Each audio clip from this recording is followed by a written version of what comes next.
Bismillahirrahmanirrahim. Assalamualaikum warahmatullahi wabarakatuh. Jumpa lagi dengan saya di Abil Maiwa Channel. Jadi teman-teman, channel ini merupakan channel pendidikan tempat kita berbagi tentang aplikasi pendidikan, Microsoft Office, serta tips dan triks komputer. Jadi pada video kali ini teman-teman ya, kembali lagi admin akan mencoba mengupdate ya informasi terbaru seputar perkembangan P3K Guru formasi tahun 2023. Yang mana kalau kita perhatikan di sini teman-teman ya, bahwa yang akan kami bahas di sini itu terkait dengan fakta jumlah P1, P2 dalam satu instansi itu menjadi penentu kelulusan P3 jika formasi jabatannya sama. Ya, ini benar sekali Bapak Ibu ya, karena banyak sedikitnya ya, ingat ya Bapak Ibu guru, perhatikan, banyak sedikitnya P3 atau guru honorer negeri dengan masa kerja 3 tahun ke atas, banyak sedikitnya P3 itu bisa lulus, itu tetap nasibnya itu bergantung kepada jumlah P1 dan P2. Karena bisa seperti itu, karena yang akan ditempatkan terlebih dahulu itu adalah P1, setelah itu tes cat untuk P2. P3 ini berada di urutan ketiga. Apalagi jika misalkan P1 dengan P2 itu melamar formasi jabatan yang sama dengan P3. Oleh karena itu banyak sedikitnya P3 yang lulus itu berdasarkan juga dengan jumlah P1 atau P2 dalam satu instansi yang melamar formasi jabatan yang sama dengan P3. Kenapa bisa seperti itu teman-teman ya?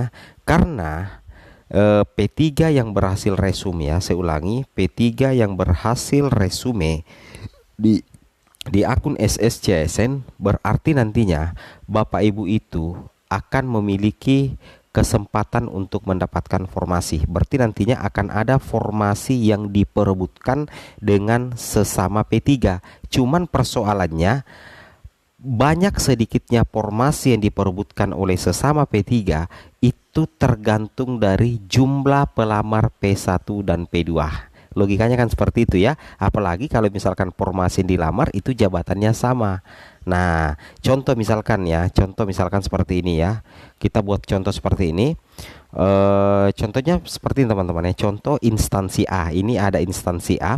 Jumlah formasi secara keseluruhan dalam instansi A untuk guru kelas SD itu berjumlah 100 formasi. 100 formasi disediakan untuk formasi jabatan guru kelas SD di instansi A. Nah, sekarang kita lihat ya berapa jumlah P1 yang ijazahnya PGST, PGSD atau ijazahnya linear dengan formasi guru kelas. Ternyata ada 50 P1. 50 P1 ini itu linear dengan 100 formasi guru kelas SD. Sedangkan jumlah P2 di sini itu adalah 10. Nah, kita lihat P2 ini memang mengikuti tes cat BKN Bapak Ibu, tetapi tidak menggunakan nilai ambang batas. Jadi otomatis nantinya setelah tes cat untuk ke-10 P2 ini akan diurutkan mulai dari nilai yang paling tinggi untuk mengisi formasi setelah penempatan P1. Kan logikanya seperti itu ya. Jadi kita lihat untuk 50 orang P1 ini otomatis nantinya ini langsung mendapatkan penempatan. Kenapa bisa langsung mendapatkan penempatan? Karena ada 100 kuota formasi guru kelas, sedangkan P1 yang berijazah linear dengan guru kelas itu ada 50 orang. Berarti nantinya 50 ini akan mengisi formasi di instansi A. Jadi sisa formasi itu adalah 50 Bapak Ibu ya. Sisa formasi ini 50. Kenapa 50? Karena 50 formasi sudah dikunci oleh P1. Nah, setelah itu ternyata masih ada sisa formasi. Nah, setelah P2 P3 ini tes cat BKN, otomatis itu akan di ranking berdasarkan nilai terbaik dan tidak menggunakan passing grade. Jadi, sedangkan kita lihat jumlah P2 ini relatif sedikit, hanya 10 orang yang masuk dalam kategori XTHK2. Nah, karena sudah di ranking, sedangkan formasinya itu masih lebih banyak daripada jumlah P2, otomatis P2 ini nantinya Bapak Ibu akan mengisi formasi lagi, akan mengisi 10 formasi dari 50 ini. Jadi sisa formasi untuk P3 itu ada 40 karena 10 ini sudah diisi oleh P1, P2. 50 sudah diisi oleh P1.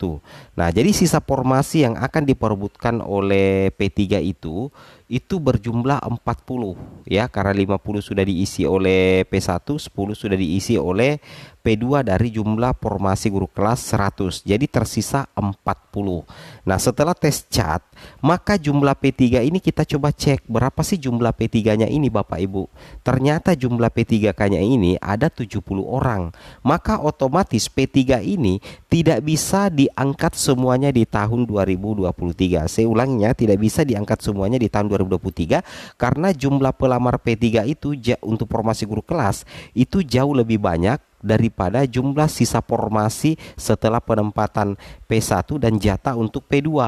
Nah, setelah 70 orang P3 ini diurutkan kelulusannya berdasarkan hasil tes cat BKN 2023, maka diambil nilai tertinggi 40 orang. Nah, 40 orang P3 inilah nantinya yang akan mengisi formasi ya, yang akan mengisi formasi di instansi A. Sedangkan 30 ini itu tidak bisa mendapatkan penempatan. Kenapa? Karena formasi sudah habis.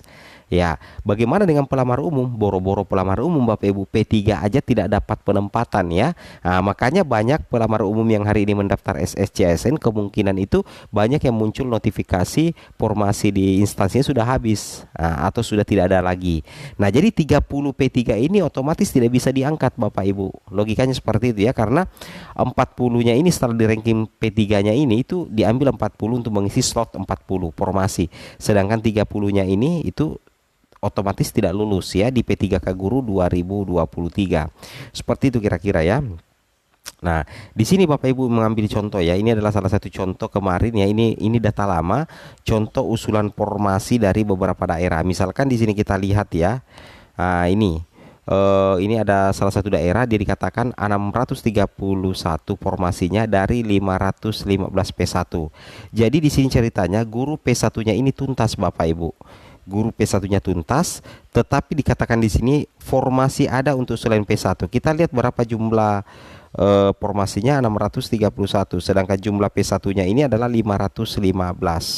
Berarti masih ada sekitar 110 lah ya, 110 formasi yang diperebutkan untuk P2, P3 dan pelamar umum. Nah, tapi kalau misalkan kondisinya seperti ini ya, misalkan di daerah ini ada 7 formasi saja ya, 7 formasi dari 7 P1. Jadi daerah ini atau instansi ini memang betul-betul hanya memprioritaskan P1-nya aja, sehingga dia hanya mengusulkan 7 formasi dan di situ 7 berdasarkan jumlah P1. Bisa jadi seperti itu ya. Jadi 7 dari 7 guru P1 tuntas, otomatis P2, P3, P4 yang ada di instansi ini itu tidak bisa resum pastinya Bapak Ibu ya. Tidak bisa resum. Karena alasannya kenapa? Pelamar P2 dan P3 nanti dinyatakan ada formasi yang bisa diperebutkan apabila resum. Jadi kalau misalkan Bapak Ibu P2 P3 tidak bisa resum karena formasi habis, maka daerahnya itu memang mengajukan formasi hanya untuk P1 aja berdasarkan formasi jabatan yang Bapak Ibu lamar. Di sini lagi ada satu daerah 625 dari 624 P1. Jadi otomatis di sini katakan guru P1 tuntas, berarti ada sekitar 624 P1 yang diangkat. Sedangkan ada sisa satu formasi. Sisa satu formasi ini akan diperebutkan oleh P2, P3 dan P4 ya. Karena 625 dari 624 P1. Saya rasa sudah sangat jelas Bapak Ibu ya. Semoga bermanfaat. Assalamualaikum warahmatullahi wabarakatuh.